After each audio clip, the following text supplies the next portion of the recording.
HSC বায়োলজিশন তোমরা যেই পরীক্ষাতে যাও না কেন পদার্থ রসায়নের আমাদের 1 থেকে 2টা গ্রাফ এসেই থাকে, কিন্তু তোমরা গ্রাফ অনেকেই পারো না, কারণ তোমরা গ্রাফ কি করো, মুখস্থ করো। আজকের এই ক্লাসটা তোমরা মনোযোগ সহকারে করো, এরপর থেকে তোমাদের আর গ্রাফ কখনোই মুখস্থ করতে হবে না। তাহলে চলো বাচ্চারা আমরা শুরু করি। এক্স অক্ষ বরাবর যেটা থাকে তাকে আমরা কি বলি, স্বাধীন চলক। স্বাধীন চলক কাকে বলে, যে চলকের মান অন্য কারো উপর কখনোই নির্ভর করে না, তাকে আমরা কি বলি, স্বাধীন চলক বলি। ওয়াই অক্ষ বরাবর যেটা থাকে তাকে আমরা কি বলি, অধীন চলক। অধীন চলক কাকে বলে বলো তো, হ্যাঁ, যে চলকের মানটা অন্য কোনো চলকের উপর ডিপেন্ড করে তাকে আমরা বলি কি, অধীন চলক। তোমাকে ভি বনাম টি এর গ্রাফ আঁকাইতে বলতেছে, তাহলে তুমি এক্স অক্ষ বরাবর ভি নিবা নাকি ওয়াই অক্ষ বরাবর ভি নিবা, কেমনে বুঝবা? আমরা কি দেখলাম, এক্স অক্ষ বরাবর যা থাকে তাকে আমরা কি বলি, স্বাধীন চলক। তার মানে এক্স অক্ষ বরাবর আমরা যাকে নিব সেটা হইতে হবে কি, স্বাধীন চলক হইতে হবে। তাইলে দেখো তো, বেগ এবং সময় এই দুইটার মধ্যে কোনটা আমাদের স্বাধীন চলক? অবশ্যই সময়। কারণ কি, সময় কি কখনো কারোর উপর ডিপেন্ড করে না, সময় কখনোই কারোর উপর ডিপেন্ড করে না।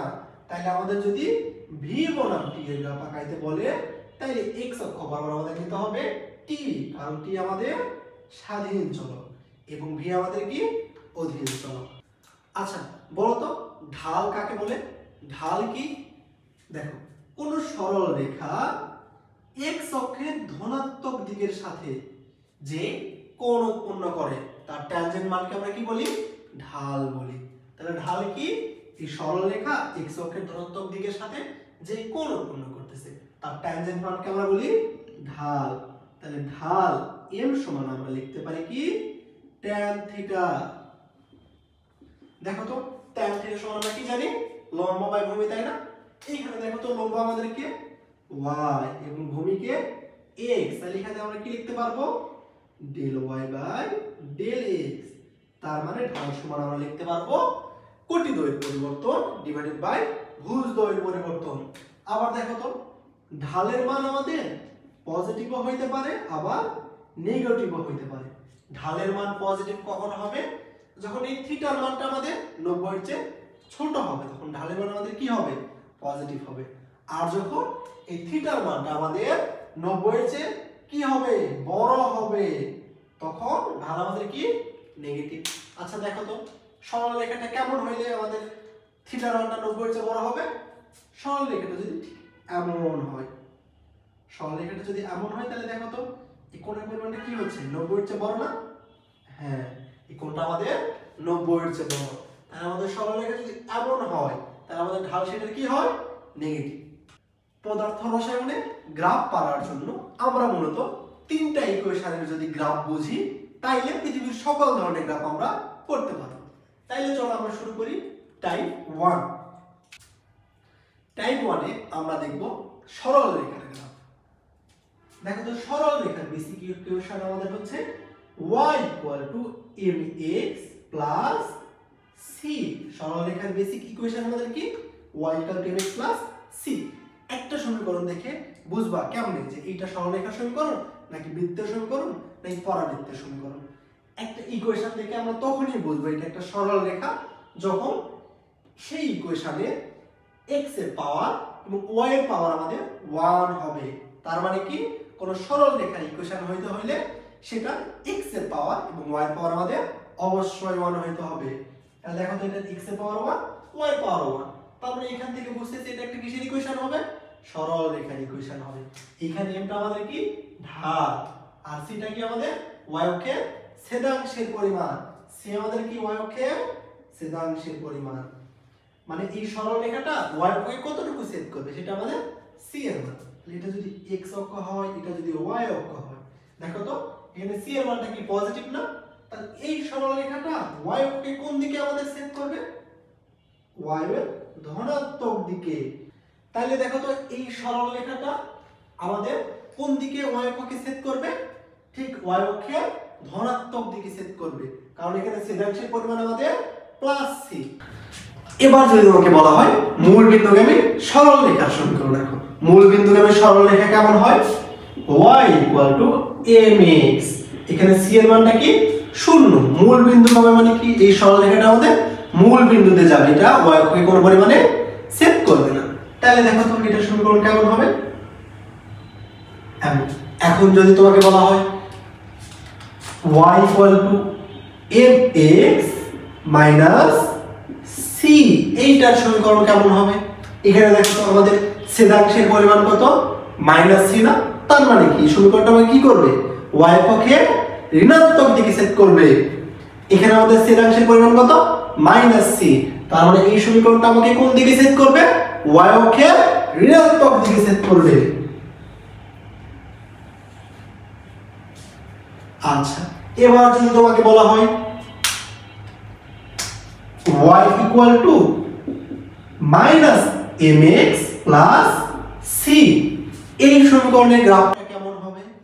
তাহলে দেখো তো এখানে একটা বিষয় কি দেখতেছি, ঢালের পরিমাণ কি নেগেটিভ। ঢালের পরিমাণ নেগেটিভ হইলে সেই সরলরেখাটা কেমন হয় আমরা দেখছি না, এই যে এমন হয়। বুঝছো না সবাই, খুব সহজ। এবার আমরা দেখব টাইপ 2, y সমানুপাতিক 1/x। এই ইকুয়েশনে দেখো তো y এর সাথে x এর সম্পর্ক আমাদের কি, ব্যস্তানুপাতিক। ব্যস্তানুপাতিক মানে কি বুঝি আমরা, x এর মান যদি আমরা বাড়াই y এর মান কি হবে, কমতে থাকবে, অথবা যদি আমরা x এর মান কমাই y এর মান কি হবে, বাড়তে থাকবে। কোন ইকুয়েশনে যদি দেখো এমন সম্পর্ক যে x এর সাথে y এর সম্পর্ক ব্যস্তানুপাতিক, অথবা y এর সাথে x এর সম্পর্ক ব্যস্তানুপাতিক, এই ধরনের ইকুয়েশনকে আমরা বলবো আয়তাকার অধিবৃত্ত।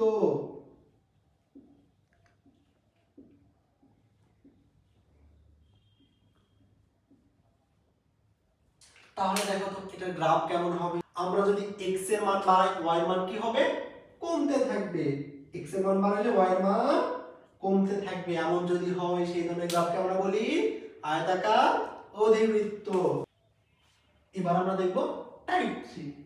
এইখানে দেখো তো y স্কয়ার সমানুপাতিক x, অথবা x স্কয়ার সমানুপাতিক y। একটা ইকুয়েশন যে সরল রেখা হবে সেটা আমরা কেমনে বুঝতাম, যদি x এর পাওয়ার এবং y এর পাওয়ার 1 হইতো।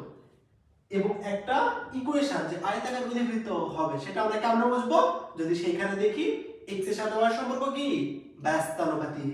এবং এই ইকুয়েশন আমরা কি দেখতেছি, y এর পাওয়ার 2 এবং x এর পাওয়ার কত, 1, অথবা দেখো তো x এর পাওয়ার 2 y এর পাওয়ার 1। কোন ইকুয়েশনে যদি এমন দেখো যে x এর পাওয়ার 2 y এর পাওয়ার 1, অথবা y এর পাওয়ার 2 x এর পাওয়ার 1, এই ধরনের ইকুয়েশনকে আমরা বলি প্যারাবোলা বা পরাবৃত্ত।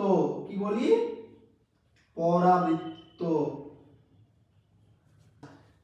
x এর পাওয়ার 1 এবং y এর পাওয়ার 2, এইটা দেখে বুঝতেছি ইকুয়েশনটা কিসের, পরাবৃত্তের ইকুয়েশন। এখন পরাবৃত্ত দেখতে কেমন হয় বলতো, দেখো পরাবৃত্ত দেখতে আমাদের এই যে এমন হয়। তবে যে পরাবৃত্ত শুধু এই দিকেই হবে এমন না, পরাবৃত্ত আমাদের এই দিকেও হইতে পারে, এই দিকেও হইতে পারে, আবার এই দিকেও হইতে পারে। x সমানুপাতিক y স্কয়ার, এইটার গ্রাফ তোমাকে আঁকাইতে বলেছে। x এর পাওয়ার 1 y এর পাওয়ার 2, এটা দেখে তুমি বুঝলা এটা একটা কি হবে, পরাবৃত্ত হবে। কিন্তু পরাবৃত্তটা কোন দিকে হা করবে কেমনে বুঝবা, যেইটার পাওয়ার 1 পরাবৃত্ত হা করবে ঠিক তার দিকে। এখানে দেখো তো কার পাওয়ার 1, x এর পাওয়ার 1, তার মানে পরাবৃত্ত মানে কোন দিকে হা করবে, x এর দিকে। পরাবৃত্তটা আমার এইভাবে x এর দিকে হা করবে। বুঝছো না, খুব সহজ না। হ্যাঁ, এবার দেখো তো তাহলে যদি এমন হয় x স্কয়ার সমানুপাতিক y, এখানে দেখো তো কার পাওয়ার 1 y এর পাওয়ার 1, তার মানে পরাবৃত্ত হা করবে কোন দিকে, y এর দিকে। তাহলে পরাবৃত্ত আমার এইভাবে y এর দিকে হা করবে। চলো বাচ্চারা তাইলে এবার আমরা কিছু প্রবলেম সলভ করি। কোশ্চেন নাম্বার 1, s vt এর জন্য s বনাম t এর গ্রাফ আঁকাইতে বলতেছে। তাহলে তুমি x অক্ষ বরাবর কি নিবা, t কে নিবা, y অক্ষ বরাবর কি নিবা, s কে নিবা। তাহলে দেখো তো s কি আমাদের vt। তাহলে দেখো তো x অক্ষ বরাবর আমাদের কি আছে, t আছে, x অক্ষ বরাবর আমাদের t আছে, তার মানে যেখানে t আছে সেখানে আমরা x বসাই দিতে পারবো। এখানে টি আছে, এখানে আমরা x বসাই দিলাম। y অক্ষ বরাবর আমাদের কি আছে আসলে s আছে, তার মানে যেখানে s আছে সেখানে আমরা y বসাই দেব ইকুয়াল টু b এর জায়গায় যদি আমরা m লিখে দেই তাহলে y ইকুয়াল টু কি হচ্ছে mx। আর আমরা কি জানি y ইকুয়াল টু mx এর ইকুয়েশন কি হয় মূলবিন্দুগামী সরল রেখা। তাহলে s ইকুয়াল টু t এর গ্রাফ কেমন হবে মূলবিন্দুগামী সরল রেখা। 2 নম্বর কোশ্চেন দেখো তো s ইকুয়াল টু vt এর জন্য v বনা এবার t এর গ্রাফ আঁকাইতে বলতেছে। তাহলে x অক্ষ বরাবর তুমি কাকে নিবা t কে নিবা, y অক্ষ বরাবর কাকে নিবা v কে নিবা। তাহলে দেখো তো s ইকুয়াল টু কি vt, x অক্ষ বরাবর আমাদের আসলে কে আছে t আছে, তার মানে যেখানে t আছে সেখানে কি বসাই দিতে পারবা x বসাই দিতে পারবা। t এর জায়গায় বসাই দাও x, y অক্ষ বরাবর আমাদের কি আছে v আছে, তাহলে y এর জায়গায় বসাই দাও v equal to s K s এর মতই রাখ। s ইকুয়াল টু yx, এই সমীকরণের গ্রাফ কেমন হবে আমরা কি জানি না, এই সমীকরণের গ্রাফ কেমন হবে আমরা জানি না। তাহলে এবার কি করব একটু মডিফাই করব ইকুয়েশনকে, মডিফাই করো দেখো কি হয় x equal to s by y। তাহলে দেখো তো x এর সাথে y এর সম্পর্ক কি হয় ব্যস্তানুপাতিক। এমন গ্রাফ আমরা দেখছি না, এবার চেনা চেনা লাগতেছে তাই না। হ্যাঁ x এর সাথে y এর সম্পর্ক কি ব্যস্তানুপাতিক, x এর সাথে y এর সম্পর্ক ব্যস্তানুপাতিক হলে সেই গ্রাফটা কি হয় আয়তাকার অধিবৃত্ত। তার মানে x এর মান বাড়লে y এর মান কমবে, তাহলে গ্রাফটা কেমন হবে আয়তাকার অধিবৃত্ত। এবার দেখো কোশ্চেন নাম্বার 3 কি বলতেছে v equal to u plus a t এর জন্য v বনাম t এর গ্রাফ আঁকাইতে বলতেছে। দেখো তো খুব সহজ না, v equal to u plus a t, x অক্ষ বরাবর আমাদের কি থাকবে t, y অক্ষ বরাবর v। তাহলে দেখো তো x অক্ষ বরাবর আমাদের কি আছে t আছে, তাহলে যেখানে t আছে সেখানে কি বসাই দিতে পারবো x বসাই দিতে পারবো, x এর জায়গায় বসাই দাও t, এর মতই রাখো প্লাস u, v এর জায়গায় কি বসাই দিবা y বসাই দিবা। তাহলে দেখো তো ইকুয়েশনটা কেমন লাগতেছে y mx c এর মতো না, y mx c এর মতো। তাহলে y mx c এর গ্রাফ কেমন হবে এই যে এমন। Number 4 s equal to ut plus half at square এর জন্য s বনাম t এর গ্রাফ আঁকাইতে বলতেছে এবং এই ইকুয়েশনে কি দেওয়া আছে u এর মানটা 0। তাহলে ইকুয়েশনটা কি হয় দেখো তো s equal to 0 plus half a t square, u এর জায়গায় আমরা 0 বসাই দিলাম। এবার গ্রাফে দেখো তো x অক্ষ বরাবর আমাদের আসলে কি আছে t আছে, তাহলে t এর জায়গায় কি বসাই দিবা x বসাই দিবা, t এর জায়গায় বসাই দাও x, s আছে কোন অক্ষ বরাবর y অক্ষ বরাবর, y এর জায়গায় s এর জায়গায় বসাই দিবা কি y, x এর সম্পর্ক কি বর্গের সমানুপাতিক। দেখো তো এবার এই ইকুয়েশনটা চেনা চেনা লাগে না। হ্যাঁ x এর পাওয়ার যদি 2 হয় এবং y এর পাওয়ার যদি 1 হয় তাহলে সেটা গ্রাফ কি বলছিলাম বলো তো পরাবৃত্ত। হ্যাঁ সেটা গ্রাফ হবে পরাবৃত্ত। ইকুয়েশন দেখে বুঝলাম এটা পরাবৃত্ত হবে, কিন্তু পরাবৃত্তটা কোন দিকে হা করবে কেমনে বুঝবা, যার পাওয়ার 1 পরাবৃত্ত হা করবে তার দিকে, পাওয়ার 1 কার y এর দিকে, তাহলে পরাবৃত্তটা আমার এই দিক বরাবর হা করবে। পরাবৃত্ত কোন দিকে হা করবে ঠিক এই দিক বরাবর হা করবে। কিন্তু তোমাদের এমসিকিউ অংশে দেখবা এটা একটা পার্ট দেওয়া থাকবে আর একটা পার্ট দেওয়া থাকবে না, ঋণাত্মক এই পার্টটাকে এই জন্য আমরা স্কিপ করতেছি। বুঝছো খুব সহজ তাই না। এবার তোমাদের জন্য একটা এইচডব্লিউ থাকবে যেটা তোমরা বাসায় করবা, করে আমাকে কমেন্ট বক্সে জানাবা পারতেছো কি পারতেছো না। v u at এর জন্য v বনাম t এর গ্রাফ দাগাইতে হবে। এবার দেখো question 5 ek half mv square এর জন্য ek বনাম v এর গ্রাফ আঁকাইতে হবে। কার ek বনাম v এর গ্রাফ আঁকাইতে হবে। ek আমরা কি জানি half m v square, x অক্ষ বরাবর কি আছে v আছে, তাহলে যেখানে v আছে সেখানে কি বসাই দিবা x বসাই দিবা। তাহলে দেখো তো x এর উপর স্কয়ার সামনে হাফ m, কি m এর মতই রাখো, যেখানে ek আছে সেখানে কি বসাই দিবা y বসাই দিবা, ek এর জায়গায় বসাই দাও y। তাহলে দেখো এটা কিসের মতো মনে হচ্ছে y সমানুপাতিক x স্কয়ার। পাওয়ার 2 y পাওয়ার 1 একটা পাওয়ার 2 আর একটা পাওয়ার 1 বলে সেটা কিসের সমীকরণ হয় পরাবৃত্তের সমীকরণ হয় তাহলে এটা আমাদের হবে পরাবৃত্তের সমীকরণ এবং পরাবৃত্তের দেখো তো কার পাওয়ার 1 y পাওয়ার 1 তার মানে পরাবৃত্তটা হা করবে কার দিকে y এর দিকে তাহলে আমাদের এমন হবে তবে আমরা কি করব এই অংশটাকে বাম দিকের অংশটাকে স্কিপ করব লিখব না শুধু একটা পার্ট লিখব এবার যদি তোমাকে বলা হয় ই কে বনাম ভি স্কয়ারের গ্রাফ আঁকাও আগে আমরা কি আঁকাইছি ই কে বনাম ভি এর গ্রাফ এবার ই কে বনাম ভি স্কয়ারের গ্রাফ দেখো তো খুব সহজ ই কে ইকুয়াল টু কি half M V square x অক্ষ বরাবর কি আছে ভি স্কয়ার আছে তার মানে যেখানে ভি স্কয়ার আছে সেখানে আমরা কি বসাই দিতে পারবো x হাফ এম y অক্ষ বরাবর আমাদের কি আছে ই কে আছে তাহলে y এর জায়গায় ই কে এর জায়গায় কি বসাই দিব y তাহলে দেখো তো y equal to mx y equal to mx কার সমীকরণ মূল বিন্দুগামী সরল রেখার সমীকরণ তার মানে e কে বনাম v স্কয়ার এর সমীকরণটা কেমন হবে মূল বিন্দুগামী সরল রেখা হবে এবার দেখো তো তোমাকে v বনাম t এর গ্রাফ আঁকাইতে বলতেছে তো v সাথে t এর সম্পর্ক কি আমরা চার্লসের সূত্র কি দেখছি বলো তো চার্লসের সূত্র আমাদের কি বলে চাপ স্থির থাকলে কোন গ্যাসের আয়তনের তাপমাত্রার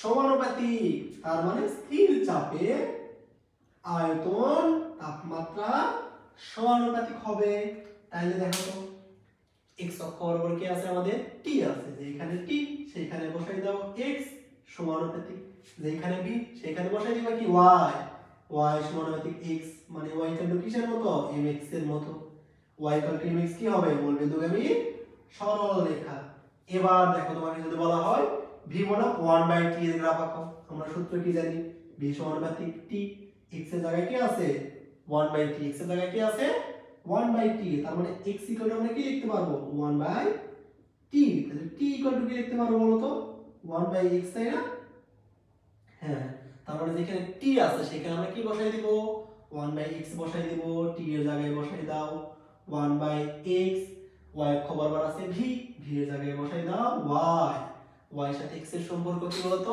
ব্যস্তানুপাতিক y এর সাথে x এর সম্পর্ক ব্যস্তানুপাতিক হইলে সেই গ্রাফটা কি হয় আয়তাকার অধিবৃত্ত তার মানে এটা আমাদের হবে আয়তাকার অধিবৃত্ত পরেরটা দেখো তো p বনাম v এর গ্রাফ আঁকাইতে বলতেছে তো p বনাম v এর ক্ষেত্রে কি হয় আমরা কি সূত্র জানি বয়লের সূত্র কি বলে স্থির তাপমাত্রায় কোন গ্যাসের চাপ আয়তনের কি হবে ব্যস্তানুপাতিক হবে তার মানে p এর সাথে v এর সম্পর্ক কি ব্যস্তানুপাতিক দেখো তো x অক্ষ বরাবর আছে v তাইলে v এর জায়গায় বসাই দাও x y অক্ষ বরাবর আছে p এর জায়গায় বসাই দাও y তাহলে দেখো তো y এর সাথে x এর সম্পর্ক কি ব্যস্তানুপাতিক x এর সাথে y এর সম্পর্ক ব্যস্তানুপাতিক হলে গ্রাফটা কি হয় আয়তাকার অধিবৃত্ত এবার দেখো pv বনাম v এর গ্রাফ আঁকাইতে বলতেছে আমরা কি জানি বয়লের সূত্র থেকে pv ইকুয়াল টু কি হয় ধ্রুবক তার মানে কি দেখো তো এটা কি নির্দেশ করে pv এর মান কার উপর কি ডিপেন্ড করে না pv এর মান কার উপরই ডিপেন্ড করে না কোন গ্রাফের ক্ষেত্রে যদি এমন হয় যে এই অংশের মান অন্য কারো উপর ডিপেন্ড করে না বা এই অংশের মান x এর উপর ডিপেন্ড করে না তাহলে তুমি x কে যতই চেঞ্জ করো না কেন pv এর মান কোনো চেঞ্জ হবে না আজকে গ্রাফ এই পর্যন্তই তোমরা যদি প্রথম থেকে শেষ পর্যন্ত খুব মনোযোগ সহকারে আমাদের এই ক্লাসটা করে থাকো তাহলে তোমার আর গ্রাফ নিয়ে কখনোই সমস্যা হবে না আর তোমরা যদি কোনো গ্রাফে কোনো প্রবলেম ফেস করে থাকো আমাকে কমেন্ট বক্সে জানাবা আমি সেটা সলভ করে দেব তোমাদের ধন্যবাদ সবাইকে এই পর্যন্ত মনোযোগ সহকারে ক্লাসটি করার জন্য